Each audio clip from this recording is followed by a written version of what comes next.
3 4 weeks, you don't know. You don't know what you can do. You don't know how bad it is. You don't know what are your chance to do something. You don't know against really what you're gonna fight for, or against what. I'm Robin Anazin, and I was born and raised in South France, and I come in America about 20 years ago now. I am an architect. I live currently in Miami, Florida. I was taking a shower and I felt a very tiny bump on my chest, but it was not on a mole. So I went to see my dermatologist, and I was a little bit careful because I have a very, clear skin, and I was a little bit, careful for already a long time.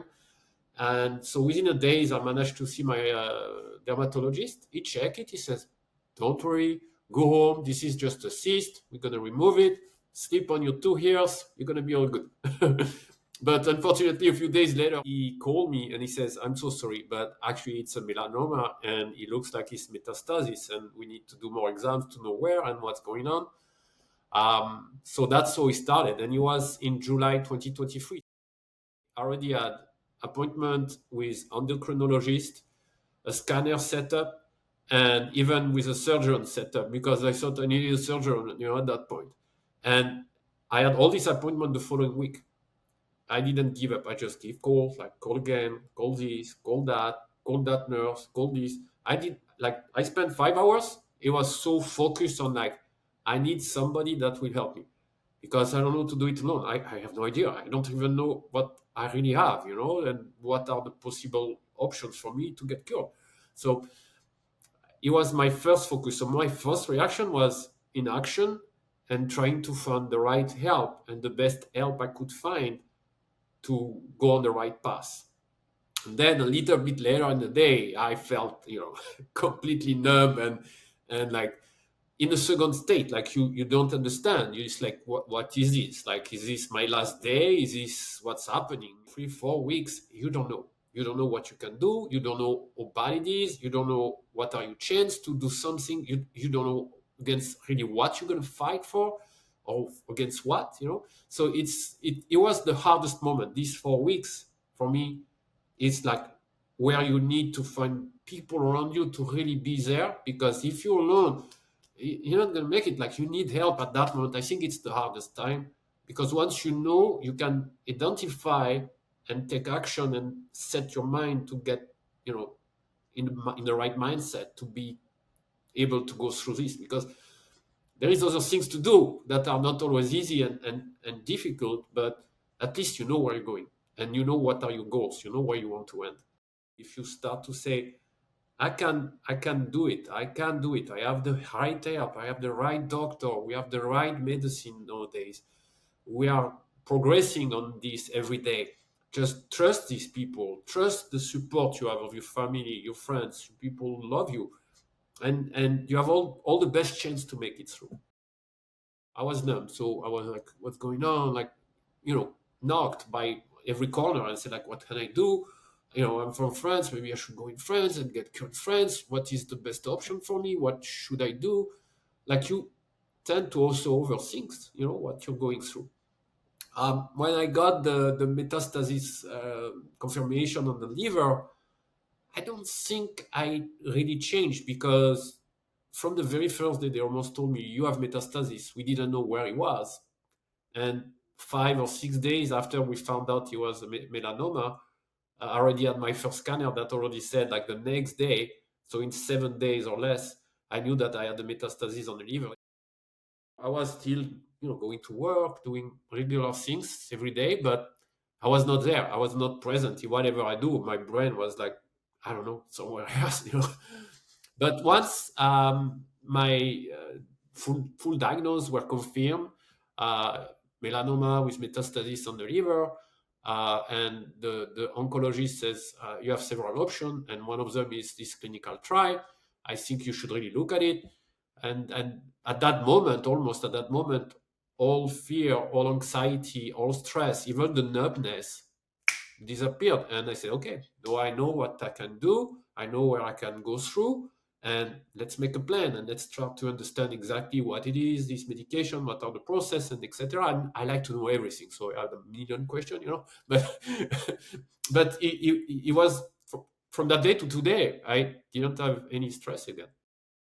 When I heard the clinical trial, I already have some idea, what he was implying. Um, of course, my first thing is like, I really want to know about it to understand, what it is exactly and what are my risks, what are, the good chance. And I want to make the decision to take it if I feel it will help me more than it will not help me. Because of course, what you want is to pick the thing that will help you the best to get, out of this thing. So, but quickly, like of course, you read a clinical, trial a booklet. They give you, you have 80% of the words is the side effects that are going to be really bad for you. And I'm telling you, I did this clinical trial. I got treated for 2 years, and we just finished the treatment, and I didn't have any side effects for 2 years, almost none. So it's not because it's a clinical trial that it's going to go bad. I mean, I cannot guarantee whatever it's going to be because we're all different. We all react differently. We all have a different, health background. But what I can say is today, if I will have a choice to take another clinical trial, if something else will happen in my life, I will really look at it, and I think I most likely will take it again. 3 months of chemo and immunotherapy. And then I had 18 months of immunotherapy. The first 3 months, it was an injection every 3 weeks, which was in the same time. The first injection was chemotherapy, then I had the immunotherapy, and every 3 weeks you go back. The first time, the very first time I went, I was like thinking I may have some side effects because you have a list again of like so many things. I didn't feel anything. I was like, okay, great. We can do anything like yesterday. So let's continue. Second one, I had less doubt, but still, like maybe after two doses, it's gonna be a little bit harder. Nothing, and so on for me. So for me, honestly, the 3 first months went like nothing happened. The only difference was I was spending the day in the hospital. The infusion itself, the first one was about 1 hour, and the second one about 35 minutes. So it was not that long. You spend the whole day, but it's not that problematic. I feel like it was smooth, and everybody was very nice. They are like trying to make you as comfortable as possible and give you food, give you drink, whatever you need. So it was not actually for me. It was a positive day. It was like now I can start to say I'm trying to get myself cured. And until that day, I was like waiting and thinking every day, getting worse and worse and worse in my body. And then on the second phase that they call maintenance, I had only the immunotherapy. So the infusion is only 30 minutes, so it's much faster. But before that, the process is the same. Blood test, you wait a little, oncologist, and then you go for the infusion. And then you go home.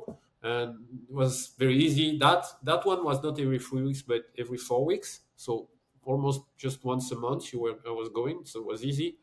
During that whole process, I actually had the first injection of immunotherapy. My thyroids didn't function well, so I had a drop of cortisol. So I lost a lot of energy, and I couldn't really, do anything. But quickly we identified that it was a lack of cortisol. So I was taking cortisol, tablets and pills, and it was all back to normal very quickly. And during the whole time, every 3 months, we were doing a CT scan to see the progress. During the first phase, after the third injection, my tumor on the chest, which was the original tumor from the melanoma, was already gone. So in like 9 weeks. So it was extremely efficient for that. And the liver metastasis started at 2.4 centimeter. And after the first phase, after 3 months, he was already half of it. So even on the metastasis, liver metastasis, he was already shrink by half. And very quickly, after 6 months of the maintenance, we end up below 4 millimeters on the liver. It was such a routine to go to see these people, to this injection, and you are so much monitoring it that you kind of already knew that you were like in a right path, in a good path. There is like two moments that was like a pivot moment. The moment I learned about the cancer, and the moment I started to decide to have the clinical trial and started to get cured this way. Since that day, it was just continuing my life with on the background going to the hospital, but I was not even thinking about it. I was just going there like I'm going to the office or going to see friends. Plus, I was friends with everyone at the hospital, so I was joking with everyone. We had good time. It's not even like something that's painful, and it was great. We had an amazing time. So it seems a little crazy to say you go, to get infused and to fight the cancer and say that you have a good time. But I had a good time because I was with the right people, with the right team, and also because I approach it with a positive mindset. So I don't feel a difference. Why? Because I was already positive about it. I was already in the past. I have no other option. I'm gonna get, out of this disease. I'm gonna get continue my life. I'm not gonna stop whatever I was doing before knowing this. During the whole process, I didn't change.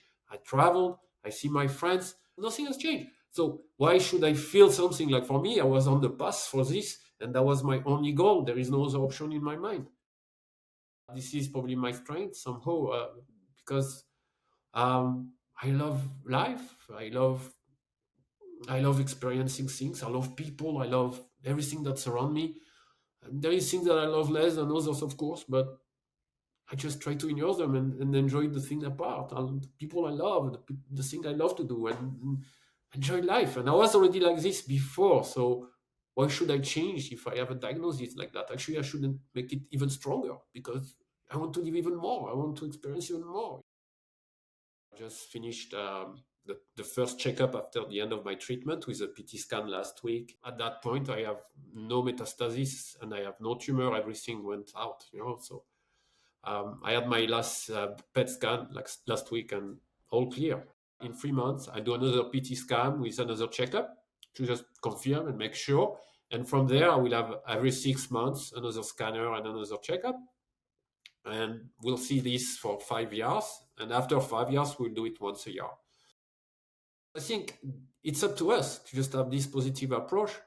And if it's hard to find it, I think you can find it in love, in the people that love you, in the people you love. Because there is nothing else. That's the only thing that really matters. That you just have to go for it and embrace it and enjoy it and share it with these people. It could be creating some anxiety and some stress, but you should not fear because I don't think fear will help with anything. I understand we can have stress. I allow myself to have stress actually for people I love, but I don't want to have stress for myself or whatever happens in my life. I had a beautiful life. I have beautiful people around me. Why should I stress if everybody's good? And if today's my day, is my day. That's it. I had a perfect life. Follow your instincts and believe in what your inner self is telling you. Go this way or this way. It's you gonna. I think you can feel what is right for you. Sometimes we want to avoid to listen because we don't want to hear bad news, but I think it's also part of that energy I was speaking earlier today. Is you have to face it because if you don't face it, you're not going to solve it. And earlier you're going to face it, earlier you're going to go through it, and better you're going to go out of it.